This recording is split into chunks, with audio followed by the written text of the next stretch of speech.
Gen Z movement भन्ने चाहिँ कुनै एउटा अर्गनाइज फोर्स थिएन। 62 जनआन्दोलनको कुरा गर्ने भने त्यतिखेर राजालाई हटाइसकेपछि लिड कसले लिने, त्यसपछि एजेन्डाहरू के हुन्छ, कसरी राजनीतिक रूपमा अगाडि बढ्ने भन्ने एउटा स्पेसिफिक प्लानिङ थियो। सरकारमा जो छ देशमा केही राम्रो होस् या नराम्रो होस् त्यसको श्रेय उसलाई जान्छ। नराम्रो भयो भने जिम्मा उसले लिनुपर्छ, केही नभने आदेश नदिए पनि नैतिक जिम्मेवारी उसले लिने हो।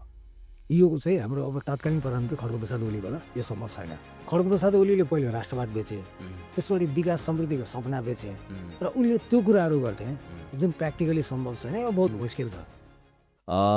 नवीनजी तपाईँलाई वेलकम छ हाम्रो पोडकास्टमा। धन्यवाद धन्यवाद सुजीजी। हजुर, लङ टाइम ब्याक तपाईँसँग हामी बारम्बार विभिन्न फोरमहरूमा भेटेर त कुरा गरिरहेको, तर आज स्पेसली चाहिँ मैले तपाईँसँग कुरा गर्न खोजिरहेको कुरा चाहिँ हामी अघि अफमा पनि कुरा गरिरहेको थियौँ होइन।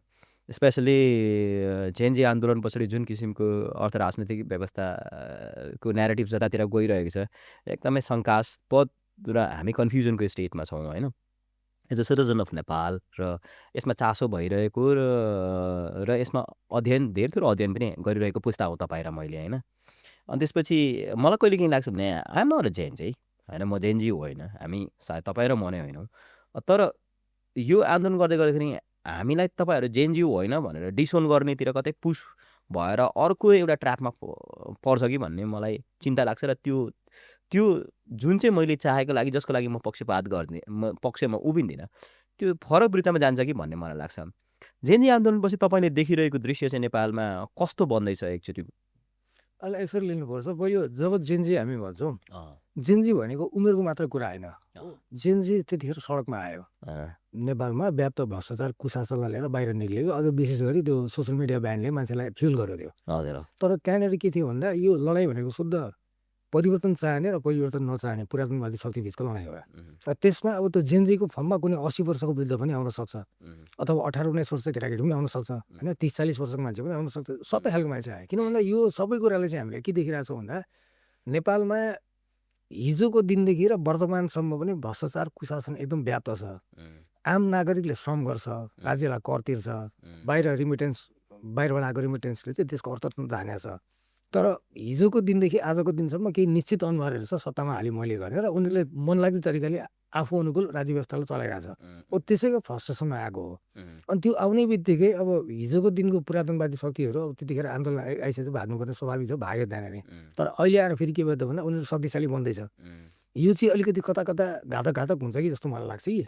यसलाई कसरी लिन सकिन्छ भने 2-3वटा कुरा हेर्नुपर्छ। जस्तै जेनी आन्दोलन भयो, सबै मान्छे बाहिर निक्ल्यो, जेन्युनली मान्छे मास फ्रस्ट्रेसन थियो, बाहिर निक्ल्यो।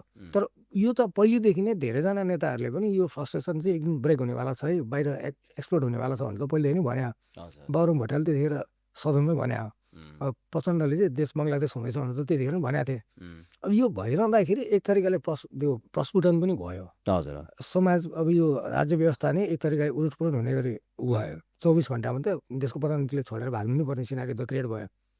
तर यो गर्दै गर्दाखेरि 1-2वटा च्यालेन्जेसहरू हामीले फेस गऱ्यौँ। जस्तो के हो भन्दाखेरि जेनजी मुभमेन्ट भन्ने चाहिँ कुनै एउटा अर्गनाइज फोर्स थिएन। 62 जनआन्दोलनको कुरा गर्ने भने त्यतिखेर राजालाई हटाइसकेपछि लिड कसले लिने, त्यसपछि एजेन्डाहरू के हुन्छ, कसरी राजनीतिक रूपमा अगाडि बढ्ने भन्ने एउटा स्पेसिफिक प्लानिङ थियो।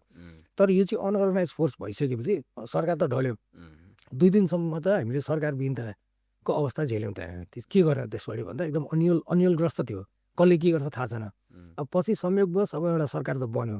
तर सरकार बनिसकेपछि पनि एक त सरकारले पनि गतिलोसँग आफ्नो ट्र्याक लिइरहेको छैन, किनभने सरकार आफ्नो पनि कहिले अब राजदूत फिर्ता गर्ने, कहिले के गर्ने भन्नु विवादमा परिरहेको छ। र अर्को मूल रूपमा जस्तो जेनजीको आधिकारिक भोइस आएन, विभिन्न जेनजी समुदायहरू निक्लियो। एउटा समूहले के भन्यो भन्दाखेरि उसलाई राजा चाहिन्छ, अर्कोलाई चाहिँदैन, कसैलाई संहिता खारेज गर्नु छ, कसैलाई संहिता इन्ट्याक्ट राख्नु छ भन्दाखेरि त कलेक्टिभ भोइस नआइसकेपछि अब यसले प्रब्लम क्रिएट गर्छ। अहिलेसम्म गरिरहेको त्यही हो। त्यसले गर्दाखेरि अब दिनै विषय अघि पनि हामी हेर्छौँ, एउटा समूह जान्छ बालुवाटारमा जान्छ, आन्दोलन गर्छ, सुशीलाको राजीनामा माग्छ, अर्को के गर्छ होइन। यी अनेकन कुराहरू हामीले देखिरहेको छौँ। अब यो गर्दै जाँदाखेरि चाहिँ भनेको जेनजीको कलेक्टिभ भोइस के हो त भन्ने कुरा नै समस्या छ। उदाहरणको लागि हामी हेर्न सक्छौँ, अब एउटा समूह छ जेनजीको जसलाई चाहिँ प्रत्यक्ष निर्वाचित कार्यक्रम चाहिएको छ, अहिले तत्काल माग सम्बोधन हुनु पर्यो। अर्को छ जसले हुन्छ संविधानलाई नै आधार मानेर छौँ र जे जति हुन्छ त्यसलाई चुनावी एजेन्डा बनाएर चाहिँ अगाडि बढौँ भन्ने खालको छ। र यो बिचमा जेनजीको भोइसेसहरू कमजोर भइसकेपछि अब अहिले आएर के भयो त भन्दाखेरि हिजो जो भएका थिए सत्ता छोडेर तिनीहरूको भोइसहरू तरो बन्दैछ। उदाहरणको लागि खड्गप्रसाद ओली 12-15 दिन त गुमनामै भयो, तात्कालीन प्रधानमन्त्री। अब अहिले आएर उनी बाहिर निक्लेर कस्तो खालको हुङ्कार पिटिरहेछन्, उनले के बोलिरहेछन्। अब यसले त सङ्केत के दिइरहेछन् त भोलि फेरि घुम्दै फिर्दै त अब जेन्जी आन्दोलनको राप्ता कमजोर भइसक्दाखेरि स्वतःस्फूर्त रूपमा हिजोको दिनको पुरातनवादी शक्तिहरू नै फेरि हाबी हुन्छ कि भन्ने डर चाहिँ यो एउटा एक तरिकाको फियर चाहिँ कायमै छ जस्तो मलाई लाग्छ। तपाईँले इन्ट्रेस्टिङ कुरा उठाउनु भयो। त अघि कुरा गर्दै हुनुहुन्थ्यो नि सरकारलाई यथेष्ट विश्वास गर्नुपर्ने आधारहरूमा हामी जस्तो लोकतन्त्रको भ्याल्यु र डेमोक्रेसीको भ्याल्युलाई ओन गर्ने कम्युनिटीले सरकारप्रति स्वभावैले हाम्रो चरित्र नै हामी तपाईँहरूले गरिरहेको सबै कुराहरू चाहिँ लोकतन्त्रलाई भ्याल्यु गर्ने अथवा आन्दोलनले उपलब्ध गराएको जुन चाहिँ उपलब्धिहरू छ त्यसलाई चाहिँ डिसोन गर्ने किसिमको एक्टिभिटीहरू तपाईँहरूले गभर्मेन्टले गर्नु हुँदैन भनेर हामीले क्वेसन्स उठाउनु पर्ने कुरा छ होइन। तर मलाई अर्को साथमा तपाईँले एउटा यहाँ अहिले महत्त्वपूर्ण कुरा गर्नुभयो चाहिँ जस्तै हामीले देशको प्रधानमन्त्रीले हेलिकप्टर चढेर भाग्नुपर्ने स्थिति भयो होइन। अनि त्यो जेन्जीले चाहिँ किन आन्दोलन गरेको थियो भने पुरानो सर्वसत्तावादी सत्ताको एउटा प्रमुख एउटा क्यारेक्टर भनेको चाहिँ पूर्व प्रधानमन्त्री अथवा हालको नेकपा एमालेको होइन अध्यक्षलाई लिनुहुन्छ। त्यो हामीलाई लुकाउनु पर्ने कुरा छैन, स्वाभाविक रूपमा हो।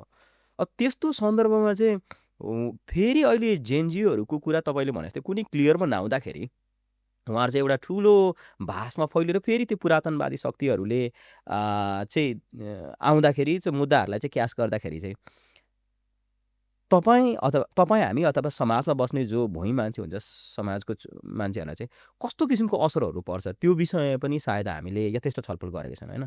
ती कुराहरूमा पनि अब तपाईँ त नागरिक आन्दोलनदेखि लामो युथ फोरमहरूमा होइन विभिन्न उयोहरूमा हुनुहुन्छ, त्यसमा सक्रिय भएर त्यसमा भलन्टियरिङ गर्नुहुन्छ, त्यसको पार्ट हुनुहुन्छ।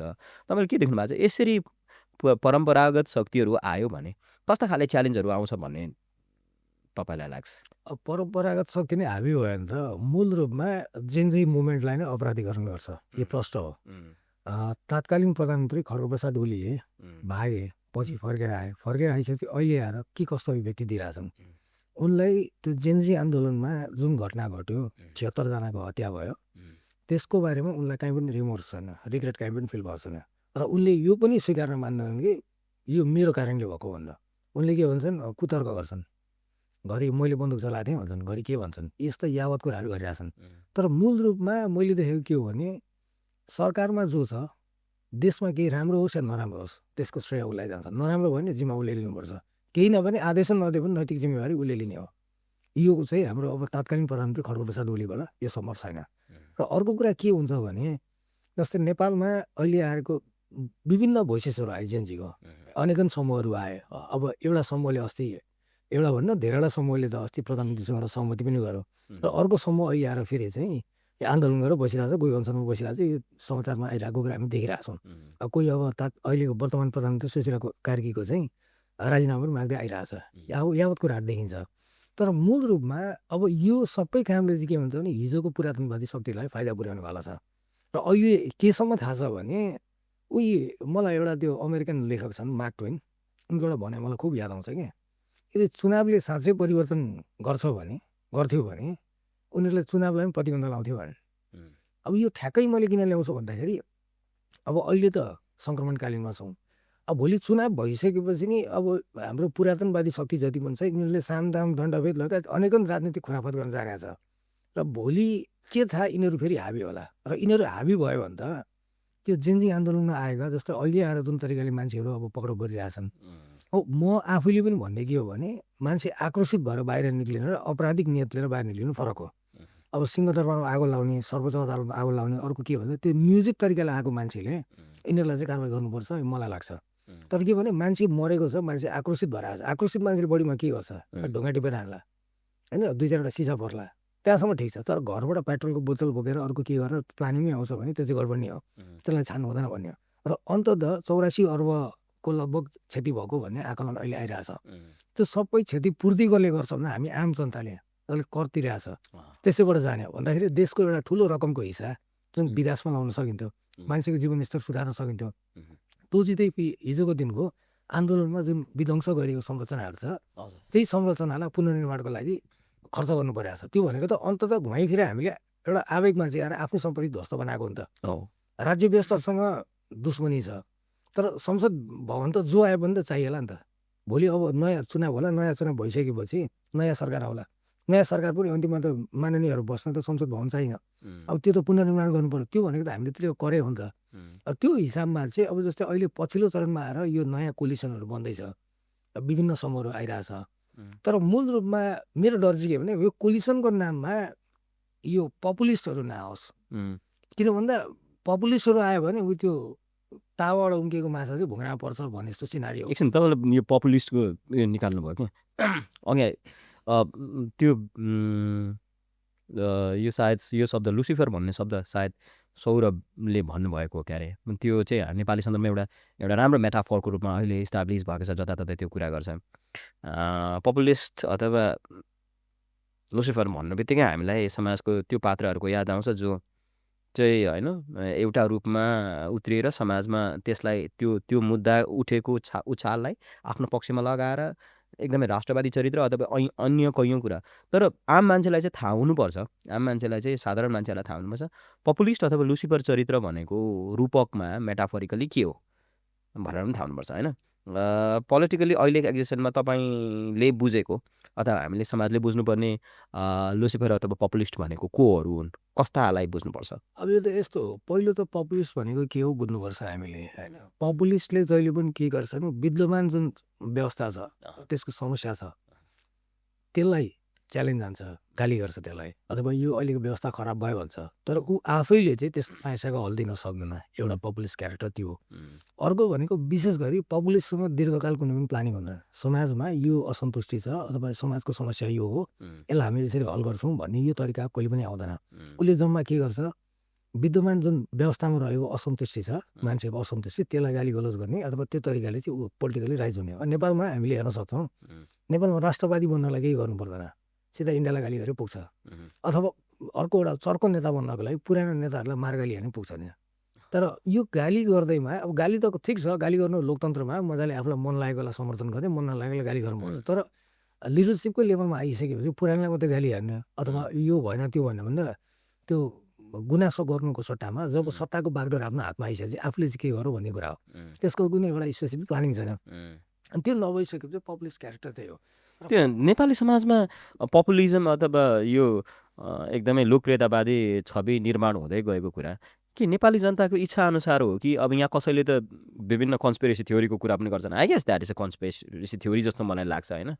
मान्छेले कुरा गर्छन् कि नेपाली जनतालाई जङ्गबहादुर राणा अथवा I don't know Prithvi Narayan Shah अथवा कोही भीमसेन थापा यस्तो चरित्र फेरि नेपालीलाई पटक पटक मन परिरहने हो इतिहासको उसमा हेर्दाखेरि के कसरी लिनुपर्छ होला यो कुरालाई? अनि यो त मलाई के लाग्छ भने हाम्रो समाजको चरित्र नै अब हिरो वर्सिप बनाएको। हामीले जति पनि हाम्रो पुरातनवादी पुरानो ग्रन्थहरू हेर्ने भने अथवा अहिले जुन चिन्तनले हाम्रो कल्चरलाई जसरी हामीले सेभ गरेको छ सबै हेर्ने भने एउटा हिरोको परिकल्पना गर्छ। र अहिले पनि हामीले हेर्दाखेरि एउटा हिरोकै कामना गरेर बस्छौँ। म अक्सर जर्मन कवि बटल ब्रेथ उनको एउटा भनाइ याद आउँछ क्या, जुन समाजले चाहिँ हिरो खोज्छ, हिरोको परिकल्पना गर्छ, त्यो वास्तवमा रोगी समाज हो भन्ने। हामीले पनि त खोजेको अहिले रोगी नै हो नि त। हाम्रो फ्याक्ट्रीले अथवा हाम्रो समाजले जुन फ्याक्ट्री समाजमा रहेको जुन फ्याक्ट्री छ मानव चेतनाको निर्माण गर्ने, त्यसले कस्तो निकालिरहेछ भन्दाखेरि आज आएर कसैलाई हाटुट गरेर गाली गर्यो भने त्यो मान्छे भोलि सेलिब्रिटी भन्छ, नेता भन्छ। यो त देखिरहेको दुनियाँ होइन। अनि यो खालको सिनारीले त्यही त तपाईँले त्यो बर्टल ब्रेथको कुरा गर्नुभयो नि होइन, त्यो एकदमै फेमस लाइन हो नि त होइन, जसले नायक खोज्छ त्यो वास्तवमै एउटा सिक सोसाइटी हो, रोगी समाज हो भन्ने कुरा। मलाई पनि अचम्म लाग्छ क्या तपाईँले कुरा गर्दा, मलाई त्यो सम्झना आएन। प्रत्येक जब हामी राजनैतिक पार्टीहरूको विभिन्न सेमिनार अथवा फोरम विभिन्नहरूमा जाँदाखेरि दाई भगवान् अथवा होइन पिता यस्तो भनेर देखिन्छ नि त होइन। अब डुइङ गुड राम्रो काम गरिराख्नु भएको छ, तर यस्तो होइन कि उहाँलाई नायक अथवा भगवान्को रूपमा नै चित्रित गर्नु थालेपछि त्यसको विकल्प कोही छैन भनेपछि समाज त एउटा ठुलो दुर्घटनामा जान्छ नि त होइन। अन्त जान्छ होइन, यो त गइ नै रहेको छ नि अहिलेसम्म। यो धेरै पर्दैन, पछिल्लो यो 20 वर्षको अन्तराल 62 वर्षको जनआन्दोलन पछाडि हेर्ने भने हाम्रो समाजमा कतिवटा हिरो उदाए, कतिवटा अस्ताए। म आफैले देख्दाखेरि 62 वर्षको जनआन्दोलनको बेलामा हिरो कति गिरिजाप्रसाद कोइराला थिए, त्यस लगत्तै प्रचण्ड आए, त्यहाँबाट बाबुराम भट्टराई, त्यहाँबाट खड्गप्रसाद ओली। खड्गप्रसाद ओली पछाडि रवि लामिछाने, त्यहाँबाट बालेन शाह होइन। त्यस पछाडि अनेकन आउने क्रम जाने क्रम जारी छ। त्यो भन्दाखेरि यो हिरो भिलेन बनाउने जुन हाम्रो कन्सेप्ट छ, हामीले खोजेको त पद्धति थियो होला नि त, एउटा सिस्टम चाहिएको थियो। सिस्टम भइसकेपछि व्यक्ति जो आओस्। एक्ज्याक्टली मैले कुरा गर्नु खोजेको कुरा नै त्यही।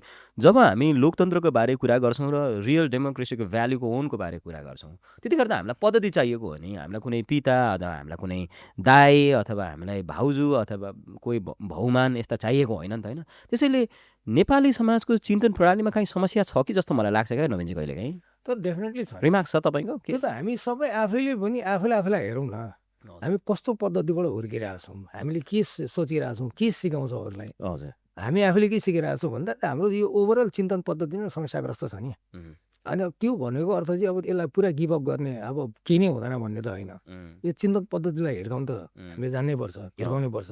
तर कम्तीमा यस्तो नहोस् कि भोलिको दिनमा पनि यो अहिले जस्तो साँगुरो चिन्तन बोकेर हामी हिँडेका छौँ, त्यही साँगुरो चिन्तन भएको मान्छेहरू, त्यही साइकोलोजी भएको मान्छेहरू उत्पादन नहोस् भन्ने सबै कामना हो। एक्ज्याक्टली मैले पनि भन्नु खोजेको कुरा नि, हामीले नेपाली समाजलाई गाली आफै नराम्रो छ भनेर थुकेको होइन, ताकि के हो भने हामीमा भएको फ्लहरू, ड्रब्याक्सहरू, हाम्रो कमजोरीहरूको बारेमा यथेष्ट हामीले कुराकानी गरेनौँ भने फेरि हामीले जन्माउने भनेको भगवानै हो, होइन।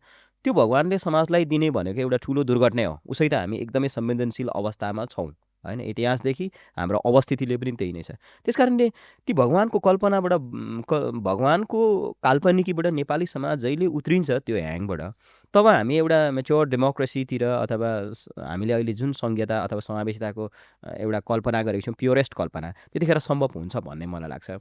नेपालीहरूले एज अ युथ अनि एज अ एक्टिभिस्ट, होइन, तपाईँले नेपालीहरूले तपाईँलाई कुनै सम्झना छ नेपालीहरूले चाहिँ इतिहासमा चाहिँ यही प्योरेस्ट अथवा नेपाली मात्रै नभनौँ संसारभरिको एउटा त्यस्तो भगवान बनाएको समाज जसले ठुलो दुर्घटना निम्तायो, ताकि हाम्रो सन्दर्भमा प्र्याक्टिकली अहिले म्याच होस्, ताकि नेपाली त्यो दुर्घटनाको बारेमा सचेत बन्न सकौँ।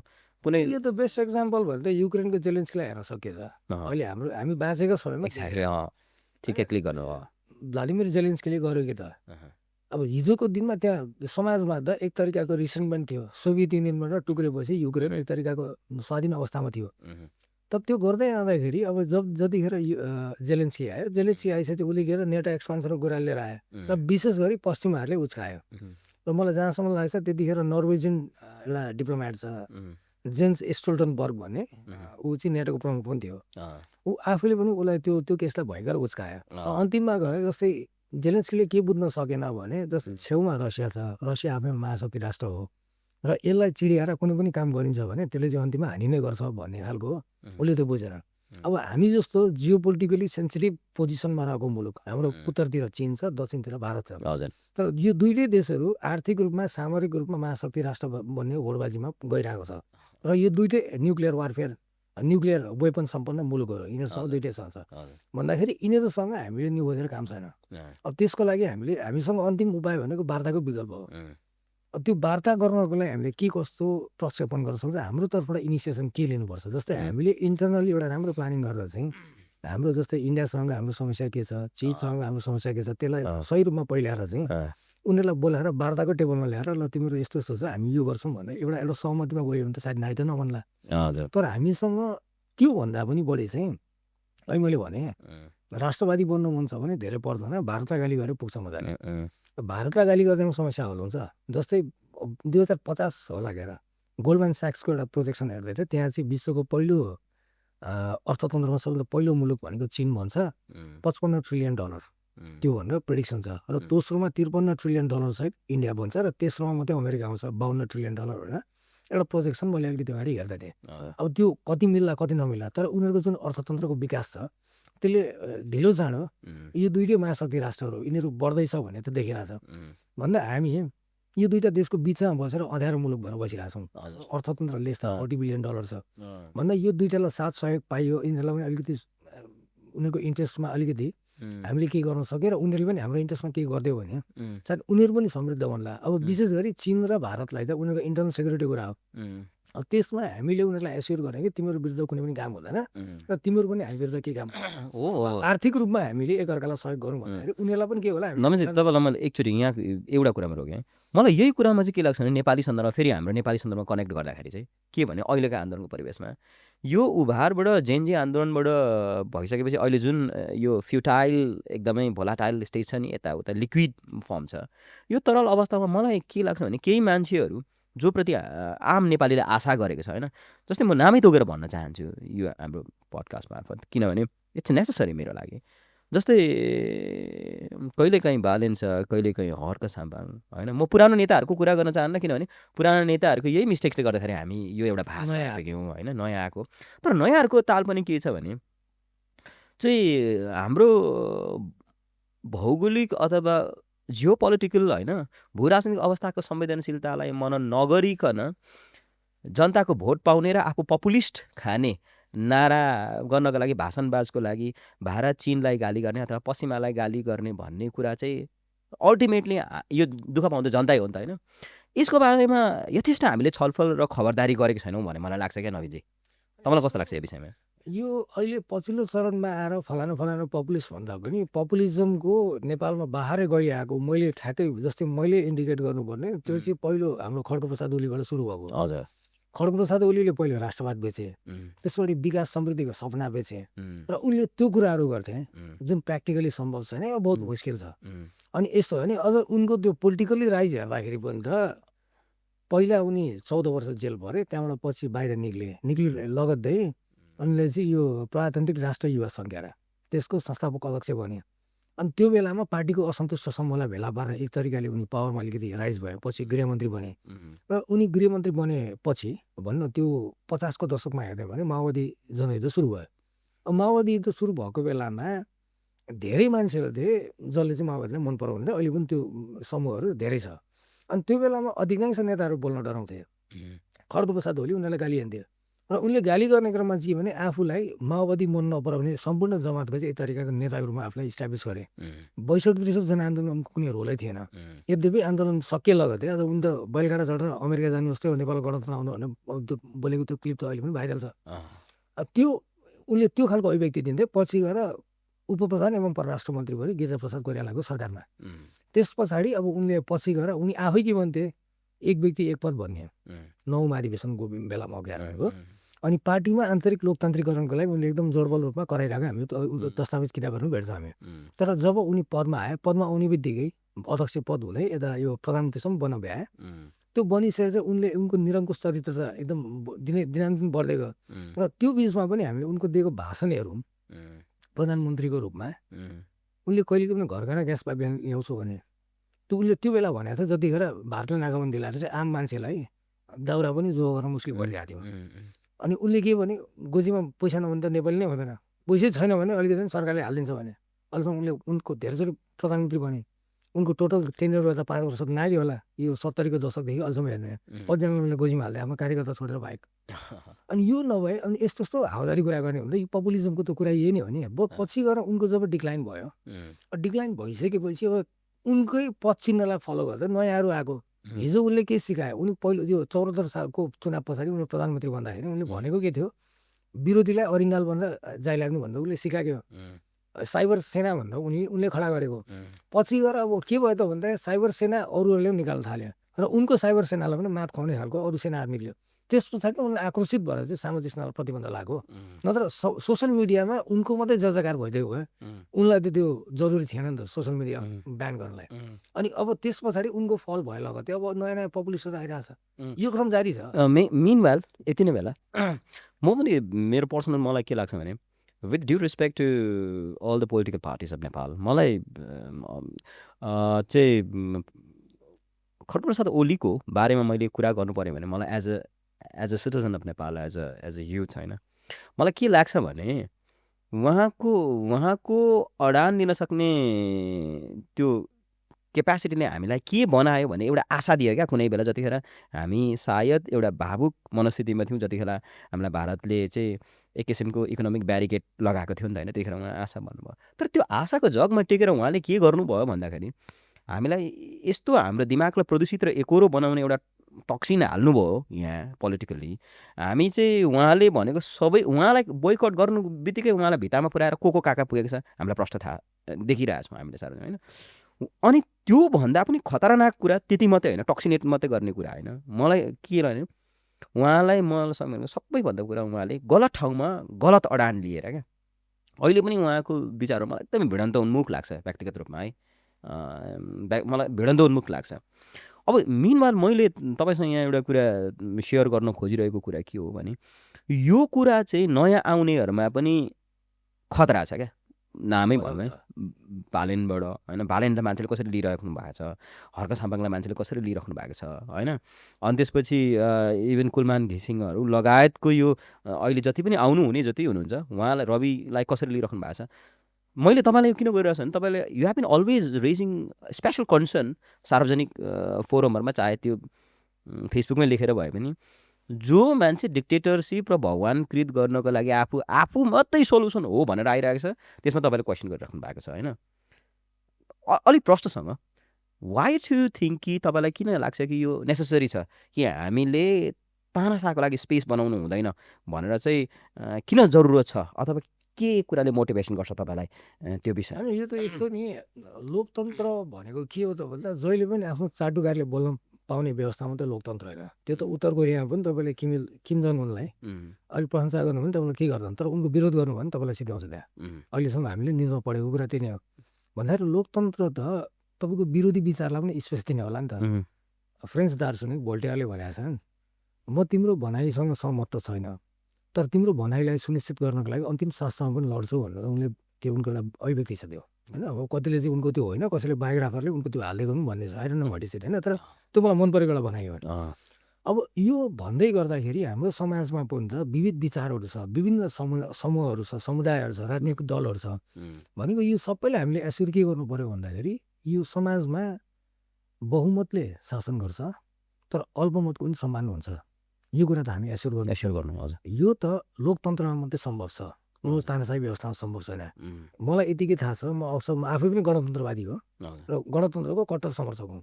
अब यद्यपि अहिलेको मेरो गणतान्त्रिक व्यवस्था मेरो विमति छँदैछ, तर मैले अक्सर भन्ने के गर्छु भन्दा हिजोको दिनमा राजा शाहीकालमा म चाहिँ गणतन्त्र चाहियो भनेर बाहिर निक्लिनु सक्दैन थिएँ, त्यो बेलामा व्यवस्था भइहाल्थ्यो।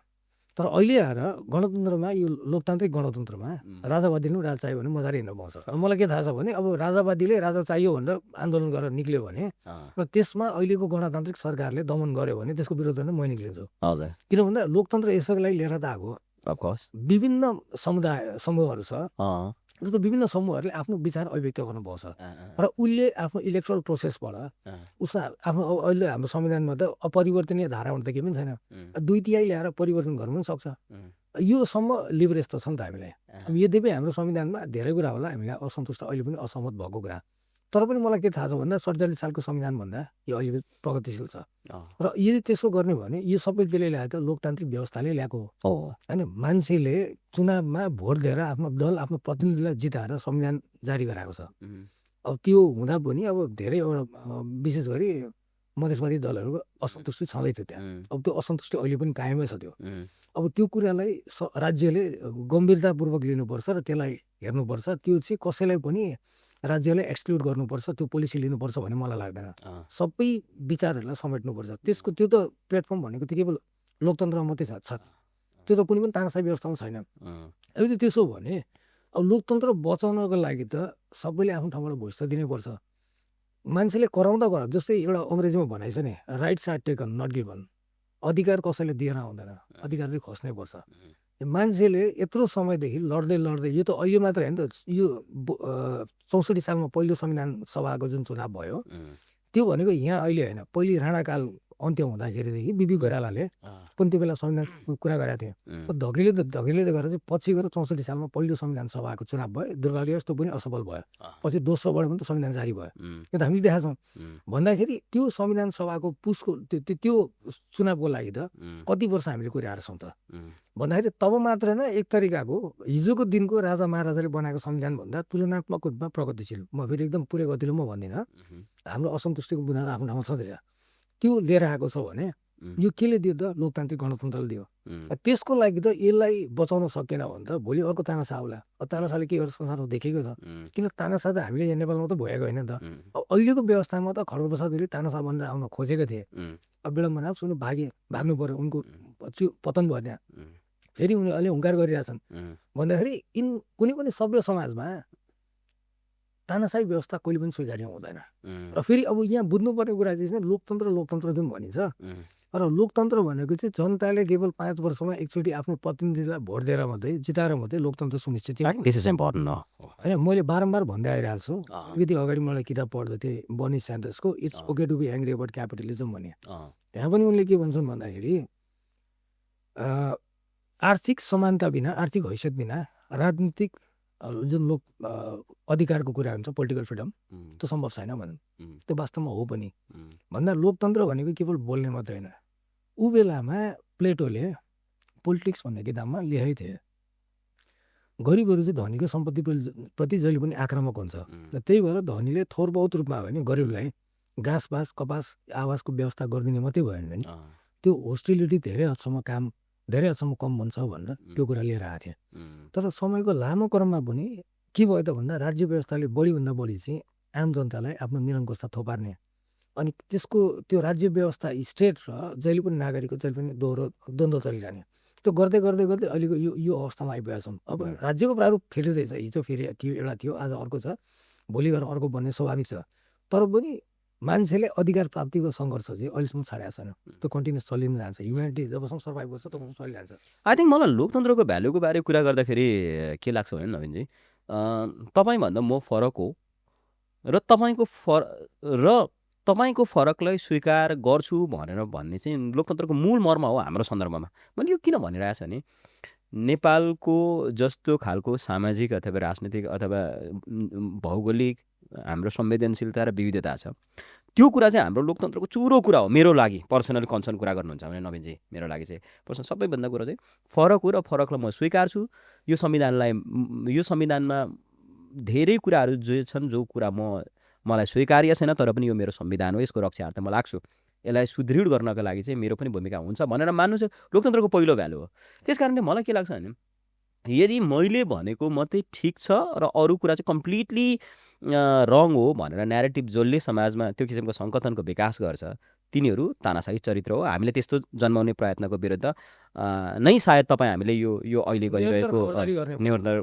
खबरदारी गर्नुपर्छ र मैले अझ एउटा लागेको कुरा मलाई एउटा कुरा विरोधाभास र अलिकति कस्तो भने नभएपछि मैले नबुझेको कुरा तर अध्यक्ष ओलीहरू पनि त इलेक्सन मार्फत नै आउनुभयो नि त महाधिवेशन मार्फत नै है What do you say about this? यस्तो म दुईवटा कुरा जोड्छु ल फेरि पहिलो चाहिँ मलाई अहिले पनि याद आउँछ मैले पढ्दै थिएँ अमेरिकाको पहिलो सेक्रेटरी अफ ट्रेजरी छन् अलेक्जेन्डर ह्यामिल्टन उनबाट भनाइ छ कि the mass seldom determine a जज राइट भन्छ भिडले सधैँ सही निर्णय गर्छ भन्ने छैन पहिलो कुरा र दोस्रो कुरा के हुन्छ भने लोकतन्त्र त्यो समाजमा फलिफाप हुन्छ जहाँ चाहिँ मान्छे शिक्षित हुन्छ शिक्षित नट इन अ सेन्स युनिभर्सिटीको डिग्री हुन्छ तर मान्छे आफू बसेको समाज वरिपरि के भइरहेको छ त्यसलाई ऱ्यासनली सोच्न थाल्छ लोकतन्त्र त्यहाँ मात्रै फलिफाप हुन्छ अब फेरि अब शिक्षितको नाममा फेरि आउनु तपाईँ मलाई सोध्नु होला अमेरिकामा त डोनाल्ड ट्रम्प आयो नि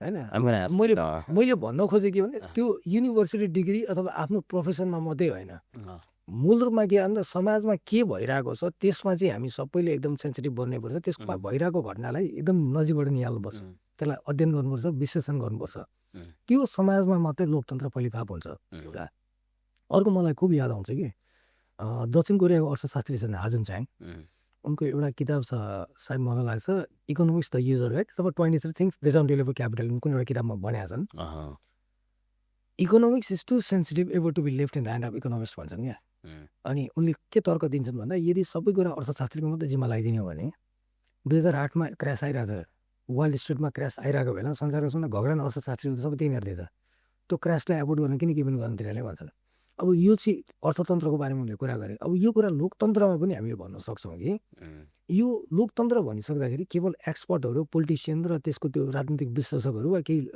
दार्शनिकहरू यिनीहरूको मात्रै जिम्मा होइन लोकतन्त्रलाई सुदृढ गर्ने तपाईँ हामी सबैको जिम्मेवारी बन्छ त्यसको लागि लोकतन्त्र के हुन्छ जस्तै नेपालमा अहिले जुन चुनाव हेऱ्यो जुन तपाईँले भन्नुभयो यस्ता यस्ता व्यक्तिहरू चुनावबाट आइरहेछ अब पहिलो त हेरौँ न चुनाव कुन धरातलमा कसरी भनिरहेछ अहिले मैले तपाईँलाई भन्दै थिएँ मार्क ट्वेनको एउटा कोटेसन ल्याइरहेको थिएँ त्यो चुनावले साँच्चै परिवर्तन गर्ने भएको भए यिनीहरूले चुनावमा प्रतिबन्ध लाउने भनेर त्यो त देखियो नि त जस्तै कुन तरिकाले कसरी चाहिँ चुनावलाई कसरी म्यानिपुलेट गरिरहेको हुन्छ नेपालमा हरेक वर्ष जसो अथवा हरेक चुनावमा एउटा गुनासो आइरहेको हुन्छ चुनावी प्रणाली धेरै महँगो भयो महँगो किन भयो त के कारणले महँगो भयो भन्दा नेपालमा त अब देखिन्छ दुनियाँ पैसा मारेको दुनियाँ भोज खुवाएको त देखिन्छ हामीले देखिरहेको छौँ भन्दा यो पनि त एउटा चुनावको पाटोको रूपमा त यहाँ एउटा त कल्चर जस्तो बनाइयो भन्दा सही मानेमा लोकतन्त्रमा यो कुरा हुनुपर्ने हो र मान्छेको एजेन्डाले जित्नुपर्ने होला नि त मान्छेलाई एपिल गर्नलाई मेरो एजेन्डा नै काफी हुनुपर्ने होला नि न कि मैले बाँडेको त्यो गाउँमा अर्गनाइज गरेको कुनै एउटा भोज भतेर तर भइदियो यो अनि यस्तो भइसकेपछि जो अलिकति पावरफुल स्टेक होल्डर भन्छ सोद्धा उसले जित्छ अब तपाईँले जुन यो बुढो नेताहरू पुरानो नेताहरूको नाम लिनुहुन्छ उनीहरू लामो समयदेखि राज्य संयन्त्रमा बसिरहेको छ पार्टी संयन्त्रमा बसिरहेको छ र एउटा मेजोरिटी भोटलाई त उसले एउटा एक तरिकाले इन्फ्लुएन्स गर्छ र दोस्रो कुरा के भने मान्छे जातकले स्वार्थी पनि हुन्छ र यिनीहरूको पक्षमा बोल्दाखेरि लेख्दाखेरि यिनीहरूको पक्ष यिनीहरूको गुटमा बस्दाखेरि भोलि मैले केही पनि पाइहाल्छु कि भन्ने खालको यो कुरा पनि जोडेर आइसकेपछि मान्छेले मलाई ब्याकअप पनि हान्छ र मेजोरिटी त अहिले पनि हामी जस्तै यो उसमा गयो भने हामी देख्न सक्छौँ कहिलेकाहीँ त्यो यसो त्यो कुनै कुनै प्रोग्रामहरू त्यो अथवा ऱ्यालीहरू मास ऱ्याली हुँदाखेरि सयौँ हजारौँको सङ्ख्यामा मान्छेहरू आएको हुन्छ त त्यहाँ कहिलेकाहीँ यसो देखिन्छ त्यो भिडियो क्लिपहरू हेर्दाखेरि तपाईँ किन आएको भन्दा उसलाई थाहा हुँदैन त किन आएको भनेर कसले बोल्दैछ त उसको पार्टी के हो भन्दा उसलाई थाहा छैन यो सिनारियो भनेको यो खालको सिनारियोमा अब यस्तो नेताहरू हामी नभए को आइदिन्छ त कम्तीमा पनि आउने प्रत्येक कार्यकर्ताले चाहिँ आफ्नो नेताले गलत गर्दैछ भने त्यसलाई प्रश्न गर्ने औँला ठड्याएर चाहिँ तैँले गलत गर्दैछस् म तेरो साथ दिन्न भन्ने त ल्यागत बनाउनु पर्ने होला नि त त्यो हाम्रोमा कहाँ छ त त्यो नभइसकेपछि जतिसुकै लोकतन्त्रको कुरा गऱ्यो भने आउने त घुमाइफिर यिनीहरू म्युजिकल चेयर खेले जस्तो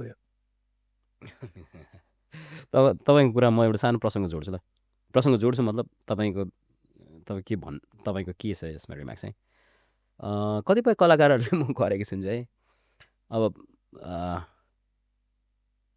नो मलाई नाम दिनु कुनै प्रब्लम छैन होइन हाम्रो त्यो नेकपा एमालेको महाधिवेशनमा एकजना कलाकार एकजना नाम चलेको कलाकार ज्योति मगर जानुभयो अनि त्यसपछि उहाँले लबी एकजना कसैको पक्षमा लबी गर्नुभयो होइन मलाई के लाग्छ भने नेपालमा मानिसहरूले कसरी बुझ्छन् फेरि उहाँको तर्कहरू एकदमै स्ट्रङ र धेरैले इन्डोर्स गर्न लायक छ म उहाँको कलाकारितालाई एकदम सम्मान गर्छु होइन तर सम्मान गर्नु भनेको के होइन भने उहाँले गरेको सबै कुरालाई इन्डोर्स गर्नु भन्ने होइन मलाई चाहिँ के नगरिदिएको भए हुन्थ्यो एज अ लोकतन्त्रको डिफेन्डर हुनुको नाताले चाहिँ मलाई के लाग्छ भने आई क्लेम माइसेल्फ कि म लोकतन्त्रको डिफेन्डर हो म चाहिँ के भन्छ भने कलाकारहरूले राम्रो कलाकारिता गरेर राम्रो नेतृत्व छान्नको लागि एज अ भोटर्स गरेको भए अथवा कलाको मार्फत त्यो डेलिभरी गरेको भए चाहिँ दामी हुन्थ्यो तर महाधिवेशनभित्रै गएर कार्यकर्ता जस्तै गरेर भोट मागिदिनु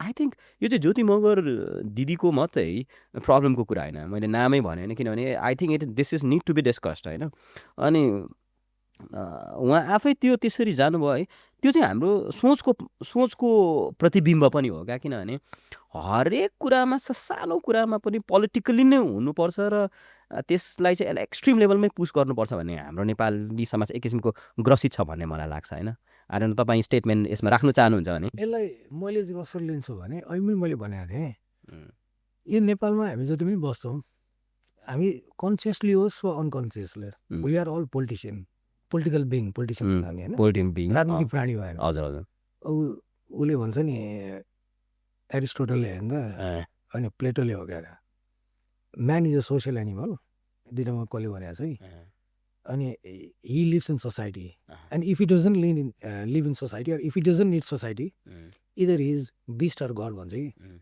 यो दुइटा भन्दै कसैले भने आयो भन्दाखेरि हामी सामाजिक प्राणी हो राजनीतिक प्राणी हो भन्दाखेरि नेपालको लोकतन्त्रले कुनै पनि पेसाले राजनीति गर्नु पाउने कुनैले गर्न नपाउने भन्ने त होइन भन्दा उनी आफ्नो गाइजा होला नाइजा होला के होला थियो त ठिक छ त्यो सँग पाए र उनलाई मन परेको कुनै नेता मन परेको कुनै दलमा गएर सम्मिलित हुन पाए यसको कुनै आश्चर्य मान्नै पर्दैन बरु यो भन्न मिल्छ कि जस्तै अब हिजो अस्ति महाधिवेशन भयो त्यो बेलामा अब खड्गप्रसाद ओलीलाई मेजर कल्प्रिट रूपमा हामी सबैले लिइरहेको छौँ नेपालमा। यो भाष्य निर्माण भइरहेछ। के भन्दाखेरि अब चलेको कलाकारले चाहिँ अब यस्तो भइरहेको बेलामा अहिले हतार किन गर्नु, त्यो भन्न मिल्ला। तर उनले जानै हुँदैन भन्ने कुरा चाहिँ मलाई लाग्दैन। त्यो उनको निजी स्वतन्त्रता हो, उनले जान पाउँछन्। मलाई मैले भन्नु खोजेको कस्तो भने राजेश हमाल अथवा मानिलिउँ हामीले एउटा मैले प्रतीकको रूपमा लिएको है, उहाँले पब्लिक फोरममा कसैको पक्षमा यो कुरा ठिक र यो कुरा बेठिक हो भन्न पाउनुहुन्छ होइन। तर हामीले मानेको है, जस्तो अहिले कुनै पनि होइन हामीले मानिरहेको उहाँलाई चाहिँ एउटा इमेज हुन्छ क्या, हाम्रो एउटा एउटा एउटा एउटा इमेज बनाउनु निकै गाह्रो छ क्या। त्यो इमेज जसले राष्ट्रको लागि नै उहाँ एमाले काङ्ग्रेस माओवादी अथवा एबिसिडी जुनसुकै पार्टीको मात्रै होइन क्या, आम नेपालीको हो क्या। अनि हामीले चाहिँ केही मान्छेहरूलाई चाहिँ जस्तै भारतमा अमिताभ बच्चनले कङ्ग्रेसको मात्रै लबी गर्यो भने he won't be expected as a त्यो लेभलको सम्मान हुँदैन नि त। मलाई चाहिँ त्यो त्यसरी हतार हतार गरिदिँदाखेरि कहिलेकाहीँ इम्याच्योरिटी भन्छ र आशाहरू गर्लाम गुर्लुम ढल्छ क्या।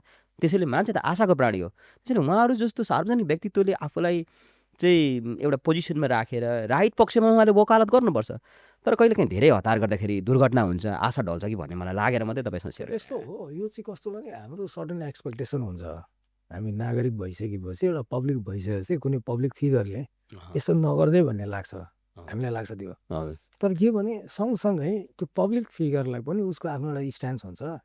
उसलाई के सही लाग्ला के गलत लाग्ला त्यो जरुरी छैन कि मलाई जे सही लाग्छ उसलाई त्यो सही हुनुपर्छ भन्दा मेरो विचारभन्दा फरक मत ल्याउन सक्छ। जस्तै म आफैले पनि देख्छु, अब धेरैजना नाम चलेका कलाकारहरू छन् जसले चाहिँ म आफैलाई लाग्छ कि यिनीहरूले यस्तो नगर्दै हुन्थ्यो भने। ऊ यहाँ मात्रै होइन, ग्लोबली हेर्छु, तर गरिरहन्छ त्यो गरिरहन्छ होइन। त्यो भनेको तिनीहरूको व्यक्तिगत स्वतन्त्रता हो। व्यक्तिगत स्वतन्त्रता मैले जम्मा के गर्न सक्छु, कामना गर्न सक्छु साथीहरूले यस्तो चाहिँ नगर्दै हुन्थ्यो भने। अब गरिदिन्छ त अब हामीले भन्नुपर्ने किन, अधिकार हो। जति मलाई अधिकार छ राजनीतिक रूपमा, त्यो कुनै एउटा पब्लिक फिगरलाई पनि त्यतिकै अधिकार छ। अन्त उसले गर्न पाएन त। उसले गरेको कामलाई लिएर हाम्रो सहमति विमति, किन भन्दा यो अघि हामीले कुरा गऱ्यौँ, समाज विभाजित छ, विभिन्न माइन्डसेटको मान्छे छ। र यसको जरुरी यो छैन कि मलाई मन परेको कलाकारले म जे विचार राख्छु त्यसैलाई मात्रै इन्डोर्स गरेर हिँड्नुपर्ने। जस्तै अहिले पछिल्लो चरणमा केही कलाकारहरू राजावादी गर्न हिँडिरहेछन्, देखिरहेछ त्यो। म राजावादी होइन भन्दा त्यो लोकतन्त्रले प्रत्याभूत गरेको अधिकार हो। मलाई लाग्छ साथीहरूले राजावादी पनि भित्र राखेर हुने, किन बाहिर बोल्दैन भने मलाई लाग्छ। तर उनीहरूलाई के लाग्छ भने राजावादी भएर देखेन मलाई ठिक भन्ने उनीहरूलाई लाग्छ भने उनीहरूले गर्न पाए त्यो। मैले जम्मा कामना गर्न सक्छु क्या, तर उनीहरूलाई इम्पोज गर्न सक्दैन। उनीहरूको कुरा हो। मैले चाहिँ इन्टरनल महाधिवेशन गएर भित्रै गर्दाखेरि चाहिँ मैले सायद मेरो यो व्यक्तिगत यो भडास पनि हुनसक्छ होइन। तर मलाई लागेर त्यसो नगरेको भए बेटर हुन्थ्यो। किनभने मैले यसरी किन पनि सोचेँ भने म कहिलेकाहीँ एज अ फेरि म पनि होइन एज अ फेरि सिटिजनकै रूपमा त्यो सानो जब त्यो मैले मिडियामा त्यो 24 गते आयो नि त होइन नवीनजी, त्यो फोटो विभत्स फोटो देखियो नि। यसरी बुझ्दैन तपाईँलाई एकछिन म क्लियरेन्स गर्छु है त्यो। यो 20औं शताब्दीको एकजना महान दार्शनिक छन् मार्टिन हाइडेगर, नाम सुन्नुभयो होला? सुनेको। ऊ आफै पनि त नाजी पार्टीको सदस्य थियो नि। त्यसलाई के भन्नुहुन्छ भन्दाखेरि अब हामीलाई त लाग्छ नि त, अब मार्टिन हाइडेगर जस्तो मान्छे अब त फिलोसफर हो, वर्ल्ड क्लास इन्टेलेक्चुअल हो, अब अन्तिममा नाजीको सदस्य लिइरहेछ, त्यसलाई के भन्ने? अन्त हामीलाई त लाग्छ नि त एकदम नगरिदिएको हुन्थ्यो। अब गरेर त के गर्ने? अब संसारमा अहिले पनि देख्छौँ ठुल्ठुला दार्शनिकहरू चिन्तकहरू छ। मैले त्यसो किन भनिरहेको छु भने आम लोकतन्त्रको खबरदारीमा त्यसले चाहिँ आँच पुर्याउँछ भन्ने सन्दर्भमा मात्रै मैले भन्न खोजेको। उहाँले कुनै पनि पार्टीको बन्न पाउनुहुन्छ। एनिवे म अघि त्यो जोड्छु ल। त्यो मैले के भन्थेँ भने मलाई एउटा कुरा के लाग्छ भने एज अ कमन म्यान हुनुले मैले 24 गते जब त्यो फेसबुकहरूमा विभत्स एकजना स्पेसली एकजना बच्चाको फोटो जहाँ चाहिँ गोली लागेर उहाँको रक्तामै भएर ढलेको देखेँ होइन। त्यसपछि मैले पनि त्यहाँ स्टेटमेन्ट गरेको छु क्या, मैले कोड गरेको छु, युआर अ मर्डरर होइन तत्कालीन त्यति बेलाको प्राइम मिनिस्टरलाई। किनभने बच्चालाई किन मार्नुभयो? जो चाहिँ स्कुल गएको बच्चालाई तपाईँ रेस्पोन्सिबल अथोरिटी हो, तपाईँले यसको अकाउन्टेबिलिटी लिनुपर्छ, because you are the head of the government होइन। अनि त्यस्तो बेलामा बच्चालाई किन, मलाई एकदमै त्रास र पछिसम्म पनि म त्यसको लागि म उहाँलाई माफी गर्न सक्दिनँ त्यो कुराको लागि होइन। मलाई सजाय हुनुपर्छ। म मान्छेको रूपमा होइन, म एउटा पेसाको रूपमा त्यो सञ्चारकर्मी हुन सकौँला अथवा शिक्षक हुन सकौँला अथवा एबिसिडी भोलि जे पनि हुन सकौँला। मलाई त्यो फिगर आएपछि मलाई के लाग्छ भने कम्तीमा एक्सपेक्टेड मान्छेहरूले जोबाट चाहिँ समाजमा उहाँलाई हेरिएको हुन्छ हामीले होइन, त्यसरी इमेज भन्दाखेरि चाहिँ कहिलेकाहीँ बुझिदिए हुन्थ्यो भन्ने लाग्छ। यद्यपि तपाईँले भनेको यथार्थ चाहिँ फेरि त्यो नै हो, हाई रेकर्ड किन नाजी पार्टीको भन्नुभयो भन्ने कुरा होइन।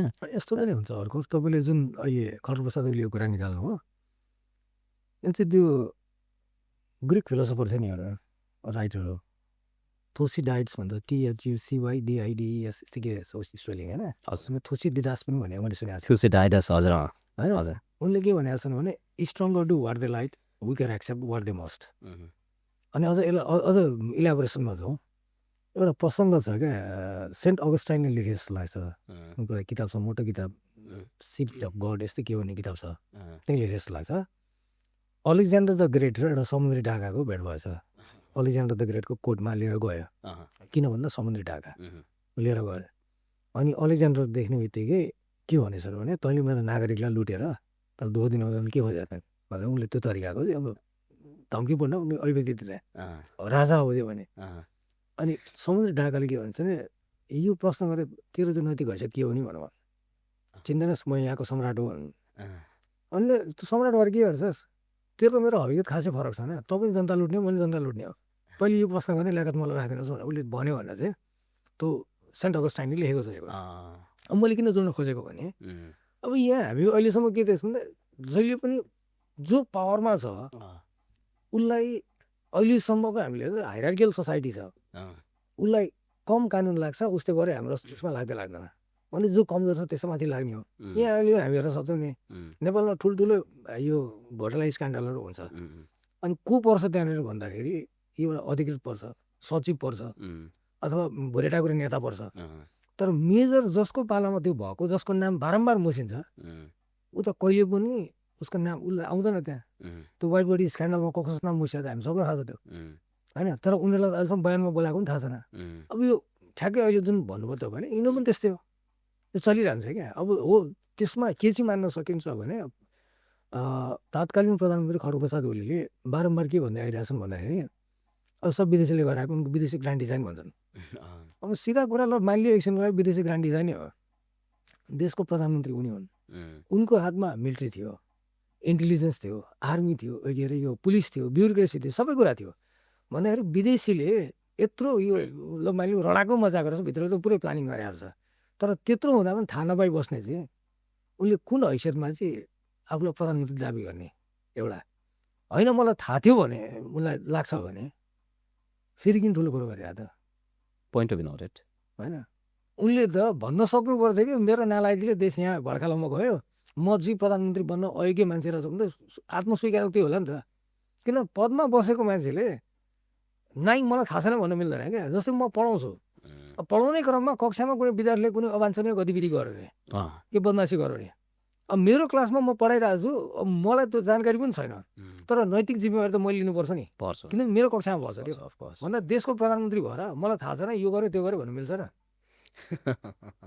त्यही त मेरो पनि हो त्यही कुरा। त्यो अकाउन्टेबिलिटी र मोरल्ली चाहिँ त्यो एउटा ठुलो एउटा नाइट मेयर थियो र त्यसको जिम्मेवार चाहिँ म तत्कालीन समयको चाहिँ हेड अफ द गभर्मेन्ट भएकोले हो भन्ने कुराको उहाँले त्यो मात्रै गर्दाखेरि पनि नेपाली समाज कति संयमित हुन्थ्यो होला। किनभने एक्सपेक्टेसन हुन्छ क्या एज अ त्यत्रो गौरवशाली त्यत्रो ठुलो र 70 इयर्स प्लस हिस्ट्री भएको एउटा पोलिटिकल पार्टीको अध्यक्षले एकदम भड्काउवादी र अब ढल्नुपर्छ, हान्नुपर्छ, गर्नुपर्छ के कसरी नेपाली तुलनात्मक रूपमा कति संयमित छ भने यो बङ्गलादेशको घटना र नेपालको घटना हेर्न सकिन्छ।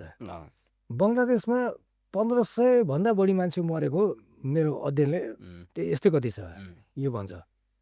त्यो जब त्यतिखेर यो शेख हसिना विरुद्धमा त्यो बाहिर निक्ने मान्छेहरू, नेपालमा जम्मा 76 जना, त्यो पनि राजपक्षले मारेको छ होइन। त्यस पछाडि मामला सामसुम भयो। अहिले बङ्गलादेशमा शेख हसिनालाई फाँसीको सजाय सुनाएको छ। नेपालमा त खड्गप्रसादलाई भड्काउ व्यक्तितिर हिँडिरहेछन् भन्दा उनलाई अहिले पनि राजनीतिक गतिविधि गरेर त्यस्तो कसैले छेकिरहेछन् गइरहेछन् भन्दा यो त मामला धेरै सामसुम भएको नि त्यहाँ। ह्युमन कस्टदेखि लिएर सबै कुरा हेर्ने भने त हाम्रो नेपाली चाँडै हामी बिर्सिने अथवा माफ गरिदिने। एकदमै सेन्सिटिभ कुरा गर्नुभयो नवीजी। मैले मेरो साथीहरूसँग जहिले के कुरा गरिरहेको हुन्छौँ भने यत्रो ठुलो 2 दिनमा त्यस्तो लस भयो है, ड्यामेज भयो, इरिपेरेबल भयो होइन हिस्ट्रीमा त्यतिखेर।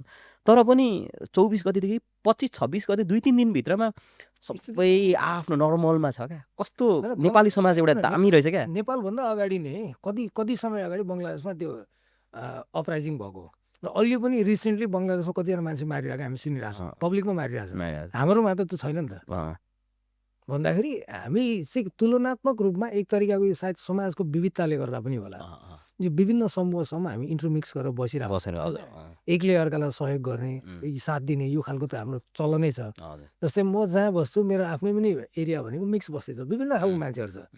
र त्यहाँ चाहिँ मलाई अहिलेसम्म थाहा छैन कि जस्तै कुनै पनि साम्प्रदायिक न्युमा अथवा केमा झगडा परेको मलाई थाहा छैन। मान्छेको झगडा पर्छ, मान्छे जहाँ बस्छ झगडा पर्छ, आफ्नो दाजुभाइ पनि पर्छ। तर केमा पर्छ भन्दा व्यक्तिगत कारण होला। तर साम्प्रदायिक न्युमा अथवा यो भाषा, यो धर्म अथवा यो संस्कृति भनेर मैले झगडा गरेँ, मलाई त्यो मेरो गाउँमा मलाई याद छैन भन्दा त्यो त एउटा मिलेर बसेको समाज त्योसम्म पनि भन्न सकेला। थ्याङ्क्स टु नेपाली समाज। त्यो कुरामा चाहिँ हामीलाई एप्रिसिएबल, साह्रै खुसी लाग्ने कुरा हो। नभए चाहिँ अब हामीले अहिले यो सबै कुरा किन गरिरहेको छौँ भने हामीले चाहिँ अहिले चर्चा गरिरहेको पात्रहरू चाहिँ कतै तानाशाही प्रवृत्तिको प्रतीक बनेर नेपाली समाजलाई अर्को भड्खालोभित्र हाल्ने हो कि साम्प्रदायिकता बढ्ने अथवा यस्तै अराजकता बढ्ने हो कि भन्नको खबरदारी खातिरले गरिरहेको हो तपाईँ र मैले यो चर्चा होइन, न कि कसैको बारेमा नेगेटिभली समाजमा उयो गरौँ भन्ने हिसाबमा। अब म तपाईँसँग एउटा नेपाली समाजको एउटा मलाई लाग्छ यो नेपाली समाजको एउटा सोच्ने तरिका हो। यो सोच्ने तरिकाको बारेमा मेरो एउटा राख्छु होइन, मेरो अस्वीकृति हो, डिस्क्लाइमर जस्तै हो। जस्तो जति पनि चाहिँ समाजमा द्वन्द्व भड्काउ नहोस् अथवा भनौँ न त्यो इस्टाब्लिस न्यारेटिभ्स भन्दा अलिकति फरक कुरा गरेर समाजमा सबैलाई समानता बनाउनु पर्छ र त्यो चाहिँ स्टेट अथवा अथोरिटी अथवा यस्तै केही मेन स्ट्रिमले गरिरहेको न्यारेटिभ्स मात्रै सही छैन, त्यो चाहिँ भुइँमा बसिरहेको मान्छेहरूको तर्फबाट पनि कुरा सुनिनुपर्छ है भनेर जसले कुरा उठाइरहेको छ नि तिनीहरूलाई चाहिँ नेपालमा के भन्ने गरिएको छ जस्तो मलाई अधिकांश लाग्छ भने मेरो राडरमा कि त डलरे अब कि त यो अब लेफ्टिस्ट हो, यो कम्युनिस्ट हो, यो यसले चाहिँ देशलाई खतम पार्छ भन्ने हिसाबमा बुझिरहेको छैन। कसरी लिनुपर्छ नवीनजी यसलाई?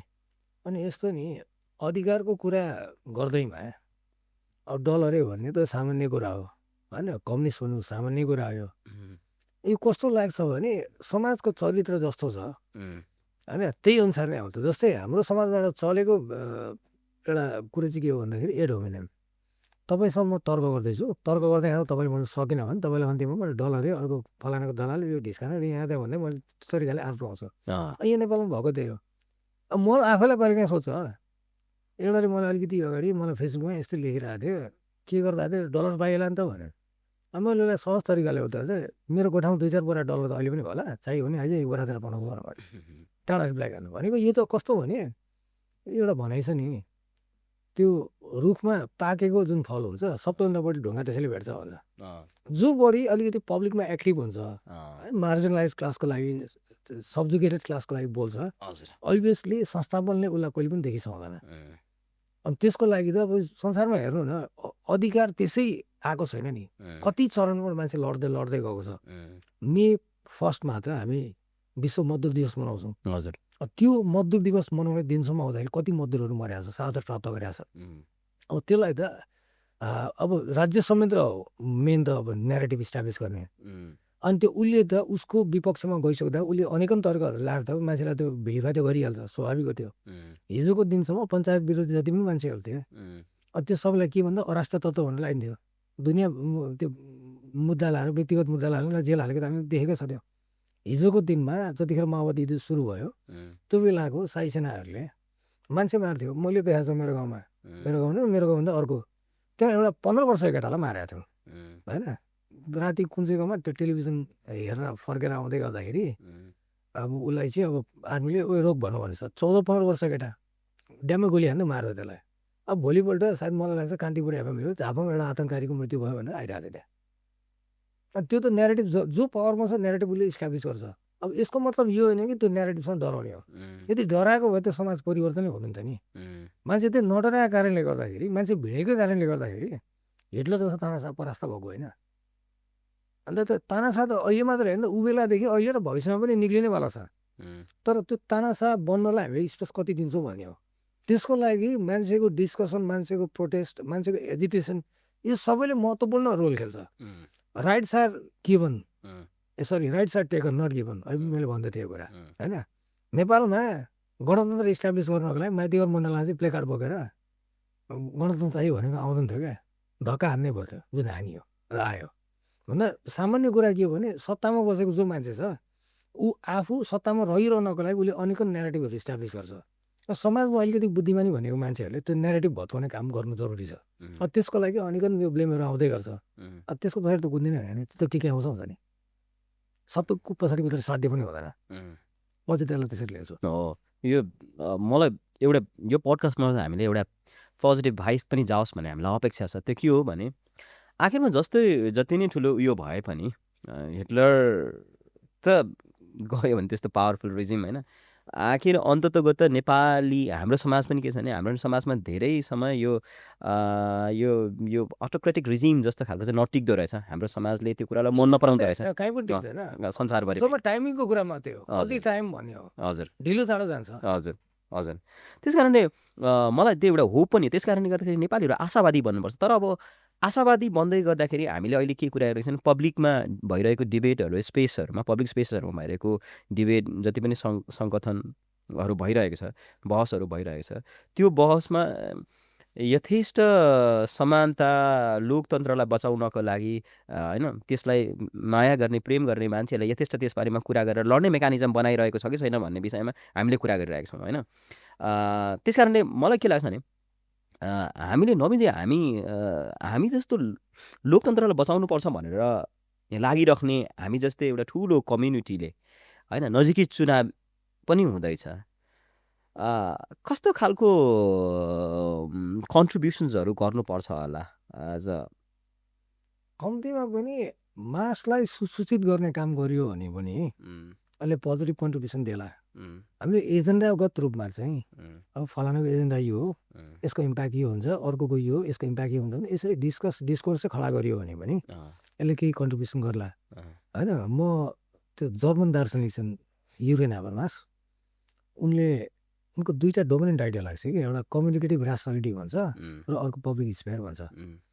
कम्युनिकेटिभ ऱ्यासनालिटी भने के हो भन्दा तपाईँमा यहाँ बसिरहेको छौँ, छलफल गरिरहेको छौँ, त्यो गर्दा तपाईँको एउटा सर्टेन बिलिफ सिस्टम छ, त्यसलाई मैले हेर्काउँला अथवा मेरो बिलिफ सिस्टम तपाईँले हेर्काउँला। त्यो गर्दै जाँदाखेरि एउटा सहमतिको बिन्दु आउला जहाँ चाहिँ मलाई लाग्छ कि मेरो बिलिफ चाहिँ यहाँ गलत रहेछ, यसलाई यसरी सच्याएँ मैले भने तपाईँलाई पनि त्यो लाग्ला।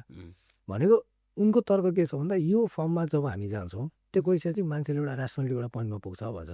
अब त्यस मतलब यो होइन कि त्यो फाइनल ऱ्यासनल हुन्छ भने त होइन, तर पनि हिजोको दिनमा अथवा तपाईँले बहस गर्नुभन्दा अगाडि तपाईँको जुन एउटा बिलिफ सिस्टम त काहीँ न काहीँ मकिन्छ, धक्का लाग्छ त्यसलाई, एउटा त्यो भएर। अर्को पब्लिक स्पेयर भन्छ, जति पनि हामी यो चिया क्याफेदेखि लिएर तपाईँको यो डिस्कोर्सहरू जति पनि भयो, इभन यही स्पेस भयो होइन, यो सबै के हो त भन्दा हामीले यो सबै पब्लिक स्पेयर हो। त्यो यसमा यसरी बहस गर्दै गयो भने मान्छे अलिकति एक्टिभली, हेल्दीली, पोलाइटली यो फर्ममा गयो भने केही न केही त इम्प्याक्ट त पर्ला नि त। त्यसको लागि बहस गर्न छाड्नु हुँदैन भन्ने हो। कम्तीमा बहस गर्दाखेरि हामीले कुतर्क चाहिँ गर्नु हुँदैन। आफ्नो पोइन्टलाई कहिले हामी के गर्छौँ भने नेपालको के पोलिटिकल फिगरहरूले त्यो लेभलमा गरिरहेको देख्छौँ।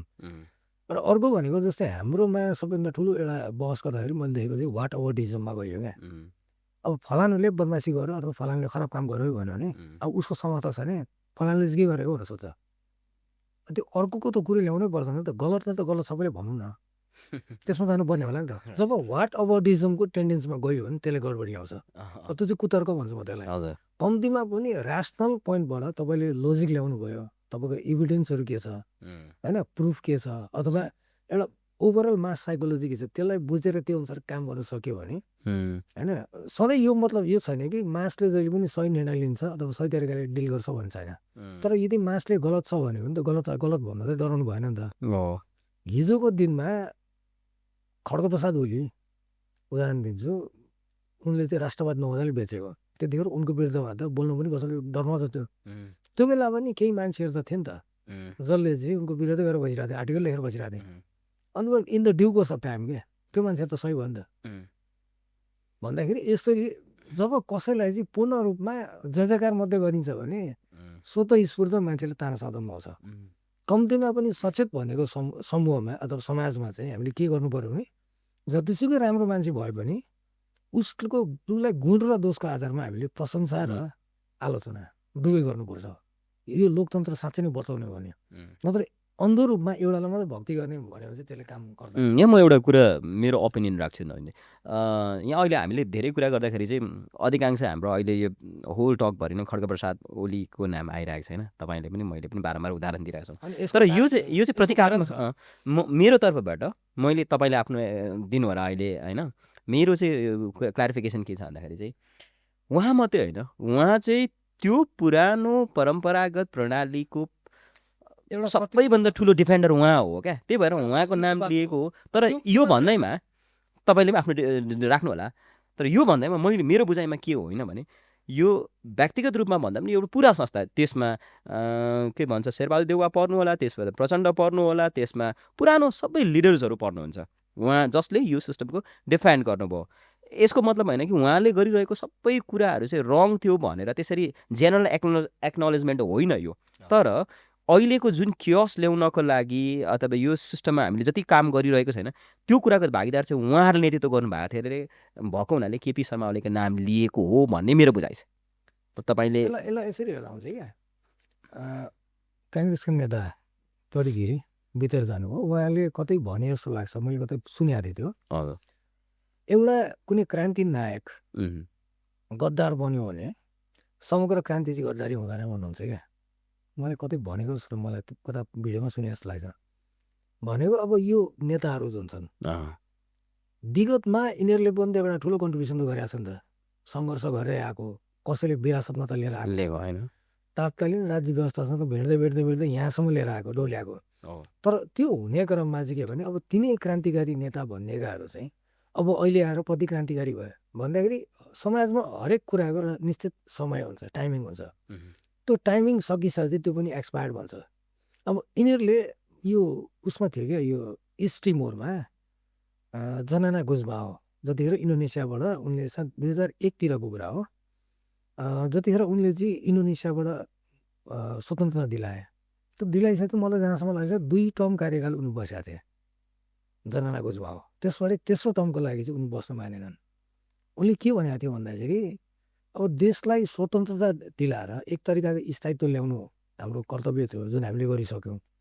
अब देशलाई अगाडि बढाउनुपर्छ, यो हामीबाट हुँदैन भन्दा नयाँ मान्छेहरू आउनुपर्छ भन्दा उनले ठाउँ छोड्दैन एउटा। हजुर। अर्को भनेको जर्ज वासिङटनको उदाहरण लिन सकिन्छ। उनी लगातार 2टा राष्ट्रपति बने, 2 टर्म होइन।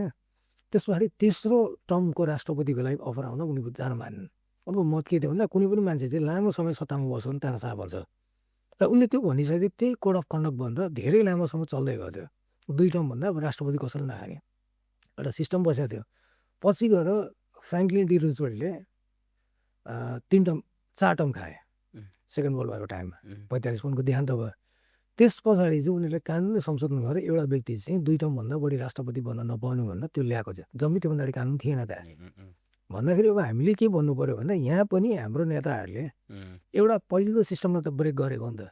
यदि उनीहरूले त्यो बेलामा नलडेको, सङ्घर्ष नगरेको भए आज हामीले यसरी खोलेर बोल्न पाउँथ्यो होला? डेफिनेटली पाउँदैन थियो। तर के भने कुनै समयको क्रान्तिकारी नेता गएर पछि प्रतिक्रान्तिकारी बन्छ। अहिले भइरहेको त्यही हो। नेपालमा सङ्घीय लोकतान्त्रिक गणतन्त्र इस्टाब्लिस गर्नु त आफैमा ठुलो च्यालेन्ज थियो होइन। हामीले जतिखेर अहिले यहाँ पोडकास्टमा बसेर गफ गरिरहेको छ त्यो बेला त प्रचण्ड युद्धको उसमा हुमिरहेको थियो, शेरबहादुर देउवा त्यसरी जेल परिरहेको थियो। यो त अनेकन कुराहरू छ नि त। भन्दा उनीहरू त्यो बेला नलडेको भए अहिले व्यवस्था कहाँ हुन्थ्यो त। तर अहिले के भयो भन्दा त्यो व्यवस्था ल्याइसकेपछि उनीहरू आफैले आफैलाई भिलेन बनाए। उनीहरूलाई पावरको हङ्गर उनीहरू यसरी बढ्यो र सत्ताभन्दा बाहिर त बाँच्न नसक्ने भयो। त्यो भइसकेपछि हिजोको क्रान्तिकारी र आज प्रतिक्रान्तिकारी भएको यो स्वाभाविक हो, चलिरहन्छ हो। यही कुरा भन्दाखेरि हुन त अब पोडकास्टमा हामी अन्तिमतिर छौँ। तर मलाई एउटा कुराको तपाईँले सम्झना दिलाइदिनु भयो। त्यो कुरा चाहिँ के भन्दाखेरि चाहिँ मलाई हाम्रो पुस्ताको एउटा कमजोरी भनौँ अथवा यसलाई कसरी लिने है, तर मलाई एउटा कुरा गर्न मन लागेको छ के भने तपाईँ र मेरो पुस्ताको यो अहिलेको जेनेरेसन जेड भन्दा अघिल्लो अलिकति अगाडिको पुस्ताको हाम्रो चाहिँ के भने सायद हामीले अलिक बढी अपेक्षा राख्यौँ क्या हो। जस्तै हामीले अहिले नाम लिएको जति पनि नेताहरू छ नि उहाँहरूप्रति हामीले आवश्यकताभन्दा बढी भर पऱ्यो कि जस्तो लाग्छ जबकि हामीभन्दा पछिल्लो यो जेनेरेसनले यो कुरालाई रिभोल्ट गर्यो क्या अनि मलाई कहिलेकाहीँ त्यो लाग्छ होइन जबकि जस्तै फर इक्जाम्पल तपाईँले अघि जर्ज वासिङटन जस्तो अमेरिकाको उयो गर्ने नेता भलै उहाँको विषयमा पनि धेरै कुराहरू गर्न सकिन्छ क्वेसन छ त्यहाँ किनभने उहाँको उसमा होइन तर अब त्यो बनाउनको लागि थोमस जेफरसनहरूको पनि त ठुलो हात छ नि त होइन जसले त्यो सिस्टमलाई बाँधेर राख्ने कुरा कोड गर्ने कुरामा त उहाँ एक्लै होइन त्यसैले हामीले त्यो थोमस जेफरसनहरूको बारेमा कम कुरा गऱ्यौँ र ट्रम्प अथवा वासिङटन अथवा चर्चिलको बारेमा बढी कुरा गऱ्यौँ होइन त्यस कारणले मेरो पुस्ताले गुमाएको कुरा गर्न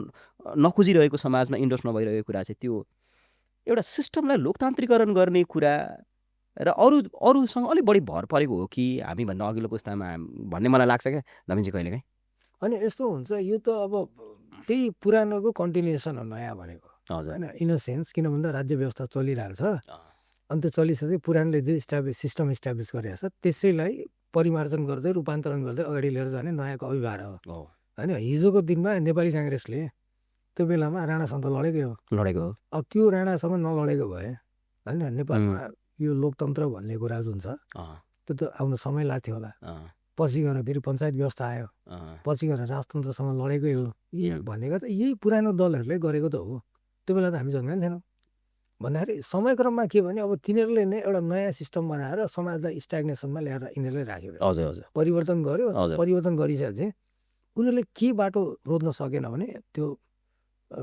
एक्जिट क्या हजुर एउटा इतिहासले मलाई निश्चित जिम्मेवारी दिएको छ हजुर त्यो जिम्मेवारी फुलफिल भइसकेपछि अर्को ट्रान्जिट पोइन्टमा अब त्यहाँबाट मेरो रोल सक्यो म यहाँलाई बाहिर निक्लिन्छु अब अर्कोलाई छाड्नुपर्छ भन्ने कुराको चेता आएन हजुर त्यही भएर अब उस्तै पर्दा हामी कतिजना बुढा नेताहरू देख्छौँ त्यो राणाकालदेखि अहिलेसम्म जीवित छन् त्यहाँ उनीहरूलाई अहिले पनि सत्ताको भोग छ त हामीले खोजेको त्यो होइन होला नि त नवीनजी तपाईँ हाम्रै जेनेरेसनको मान्छे कयौँ अहिले त्यो पुरानै सिस्टममा सबैभन्दा ठुलो डिफेन्डर बनेर यता पाख्रो भएको मान्छे हुनुहुन्छ नि साउथ अफ्रिकामा नेल्सन मण्डेला 27 वर्ष जेल परे हो नि पछि गएर 1994 वर्ष महिना होइन वर्ष 27 वर्ष होइन आम चुनावमा 1994 देखि लिएर 1969 सम्म राष्ट्रपति बने साउथ अफ्रिकाको हजुर एउटा टर्म राष्ट्रपति भने त्यहाँबाट उनले स्वतः छोडिदिए त्यहाँबाट फेरि राष्ट्रपतिमा आएन नि भन्दाखेरि उनी आफै पनि त्यतिखेर 75 वर्ष थिए राष्ट्रपति भन्दाखेरि अब अहिले पनि संसारमा हामीले मण्डेलाको नाम त एउटा सम्मानपूर्वक लिइने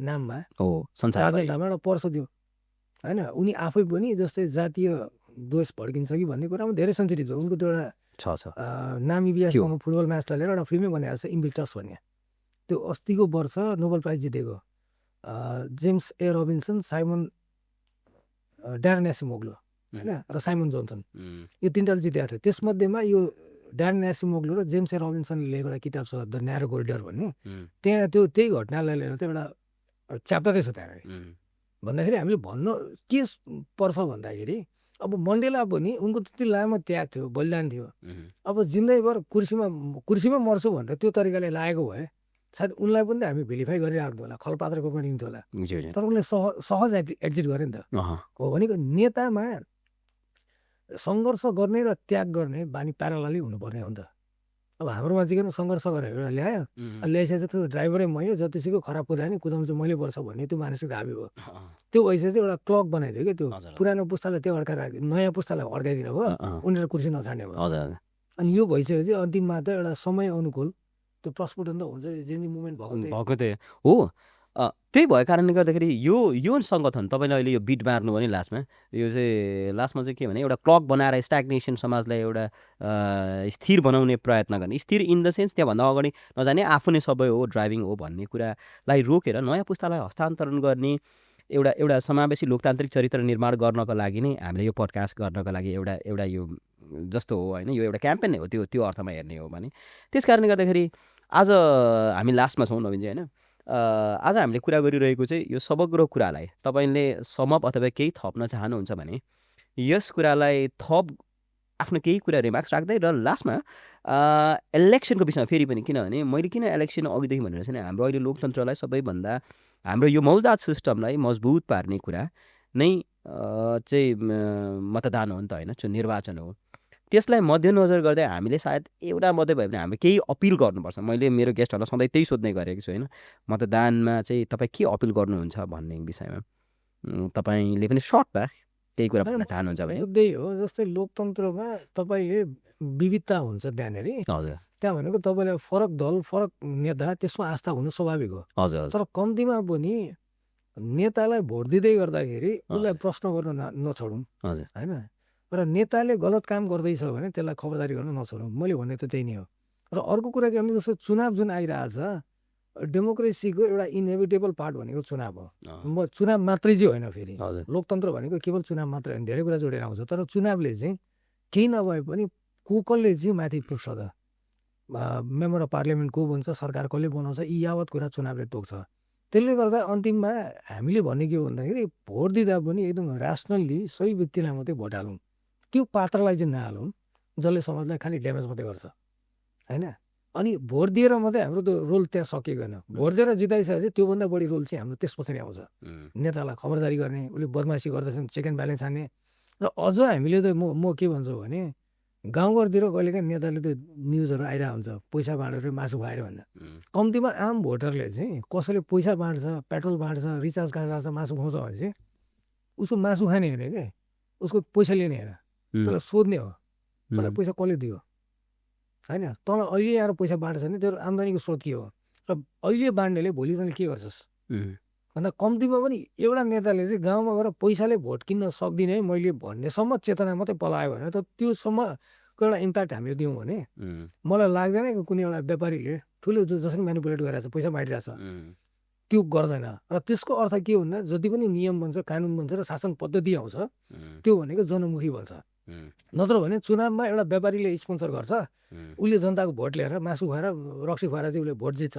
अनि जितिसकेपछि माथि गएर उसले कसको बिहाफमा काम गर्छन्, डेफिनेटली जनताको पक्षमा काम गर्दैन, उसले त्यो व्यापारीलाई हेरेर काम गर्छ। अहिले पनि देखिरहेको छ नि त, दुनियाँ उदाहरणहरू छ। कुनै त्यो संस्थागत रूपमा अथवा कानुनी लुपहोलमा टेकेर फलानु समूहलाई चाहिँ लाभ हुने गरी यस्तो कानुन बन्यो अरे, ऐन बन्यो अरे भन्ने आइरहेको छ। त्यो किन भन्दाखेरि हिजोको दिनमा त्यो नेताहरूले नुन खान्छ। तर हामी पब्लिकले आफैले पनि नेतालाई त नुन नखाए भनेर खबरदारी गऱ्यो भने भोलि उसलाई बाध्यता हुँदैन कि उसले त्यो व्यापारीको पक्षमा काम गर्छ। सायद मलाई लाग्छ यो कुरा चाहिँ हामी सबैले मनन गर्नुपर्छ। यस अत्यन्त यो खबरदारीको कुरामा लास्टमा राखिदिनु भयो। अब हाम्रो पोडकास्ट 1.5 आवर जस्तो भयो होला। Thank you very much Naveenji once again. धन्यवाद, मलाई यहाँ बोलाउनु भयो, मेरो केही कुरा राख्ने मौका दिनुभयो, यसको लागि म कृतज्ञता व्यक्त गर्छु। धन्यवाद।